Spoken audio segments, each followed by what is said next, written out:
Parliament ఎన్నికల్లో BRS ఎన్నికల ముందు ప్రచారంలో కూడా కేసీఆర్ ప్రజల్లోకి వెళ్ళారు. బస్సు యాత్ర ద్వారా చాలా విమర్శలు చేశారు. అత్యధిక స్థానాలు కూడా సాధిస్తామని చెప్పారు. ఎన్నికల ఫలితాలు మాత్రం చాలా నిరాశాజనకంగా వచ్చాయి. దాని తర్వాత కేసీఆర్ ఎలాంటి స్పందించలేదు ఇంతవరకు. ఆ స్పందన పడలేదు. అంటే మేము మొదటి నుంచి చెప్తున్నాం. మా ముఖ్యమంత్రి గారు అన్నారు, మీరు అనేక సభల్లో ఒక్క సీటు నువ్వు గెలుచుకొని చూపించమన్నాడు, సవాల్ విసిరిండు.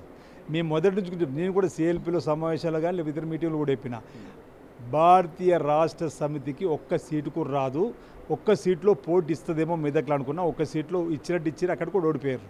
ఈరోజు తెలంగాణ రాష్ట్ర సమితి నుంచి భారతీయ రాష్ట్ర సమితికి మారినప్పుడు తెలంగాణ పదవి తీసేసే రోజే తెలంగాణ ప్రాంత ప్రజలతో పేగుబంధం తెంచుకున్నారు. ఇక మిమ్మల్ని తెలంగాణలో ప్రజలు దగ్గర రానివ్వరని చెప్పాను అన్నట్టే లోక్సభ ఎన్నికలు ఒక్క స్థానకు రాలేదు, జీరోగా పరిమితమైనారు.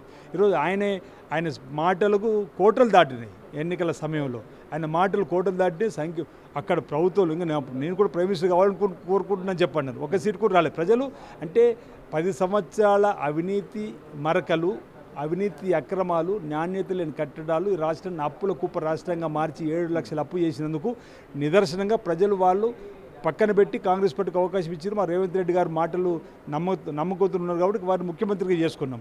ఈరోజు కూడా మాపై విశ్వాసంతోనే ప్రజలు అవకాశం ఇచ్చారు, బీఆర్ఎస్ని పక్కన పెట్టారు. అంటే మరో 5 సంవత్సరాలు 4.5 సంవత్సరాలు వచ్చే ఎన్నికల్లో కూడా కాంగ్రెస్ పార్టీకి ప్రజలు పట్టం కడతారని చెప్పని ఈ ఎన్నికలలో తేలిందని చెప్పి నేను భావిస్తూ ఉన్నా. సో ప్రతిపక్షంలో ఉన్నప్పుడు ధరణిని ప్రక్షాళన చేస్తాం, ధరణిని రద్దు చేస్తామని కూడా కాంగ్రెస్ ప్రకటన చేసింది. ఇప్పుడు అధికారంలోకి వచ్చింది.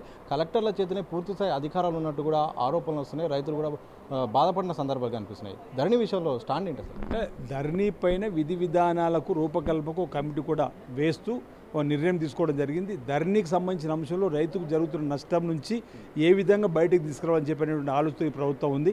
మేము 3 మాసాలే పరిపాలించిన, ఈ లోపల ఎన్నికలు కూడా వచ్చింది. మేము ఒకటొకటి అన్ని ప్రజలకు ఇచ్చిన మాట కట్టుబడి ప్రభుత్వం ముందుకు పోతుంది.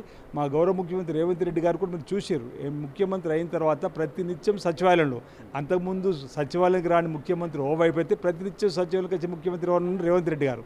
గతంలో ఉన్న ముఖ్యమంత్రి తను చెప్పిందే చెప్పి వెళ్ళిపోయేవాడు. మా ముఖ్యమంత్రి గారు చెబుతున్నాడు, ఎదురు అధికారులు చెప్పేది వింటుండు, ప్రజలు చెప్పేది వింటుండు. ఆ సమగ్రంగా ఆ సమస్య పరిష్కారం కోసం కొలికి తీసుకొచ్చే ప్రయత్నం చేస్తున్నాడు. కాబట్టి రాబో రోజుల్లో ఇంకా మెరుగైనటువంటి పరిపాలన మా గౌరవ ముఖ్యమంత్రి రేవంత్ రెడ్డి గారు అందిస్తారు. రాబో రోజుల్లో మేలైనటువంటి కార్యక్రమాలు మేము ఇచ్చిన హామీలు కూడా అమలు చేస్తూ ముందుకు సాగుతాం. ఎక్కడ కూడా వెనక్కిపోయే ప్రశ్నే లేదు. ప్రజా సమస్య ఎక్కడ ఉంటే అక్కడే ప్రభుత్వం ఉంటుంది.